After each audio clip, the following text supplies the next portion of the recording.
pre-workout is, in my opinion, kind of by far the most important because, especially for bodybuilders, like most bodybuilders train once a day.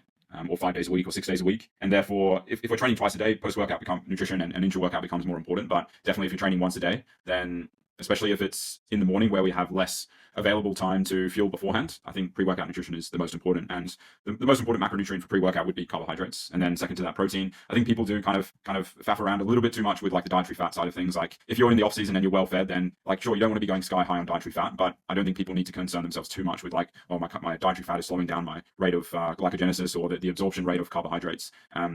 Potentially, you could argue, of course, that if you're waking up and then eating straight away and then training, like sure, you would want to prioritize a more direct source of carbohydrates. But again, if it's a mixed meal later in the day and you're training hours later, I don't think it really matters too much. But again, it's quite dependent on the phase that you're in. Like if you're in a hypocaloric environment, like so in a calorie deficit, then I think pre-workout nutrition, like as you mentioned, it's the dial is turned up on everything. Like everything is a higher stakes game in a hypocaloric environment, and those kind of pre, intra, and post workout becomes even more important. So yeah, so I think intra workout is good too, especially if you're training for a decent amount of time and it's an intense workout. So like if you're training for an hour and a half to 2 hours or more, then I think intra workout is good, both from a placebo perspective of basically placeboing yourself into having more energy, but also just from the standpoint of topping up your blood glucose stores as well, and potentially leading to some performance benefits directly and indirectly from the carbohydrates. And then yeah, post workout protein, more carbohydrates, again dependent on what your calorie allotment is. Like if you're dieting on 1500 calories, you got to just make do with what you can. Whereas if you're having 4600 calories in the off season, then you can have an abundance of carbohydrates whenever you want, essentially.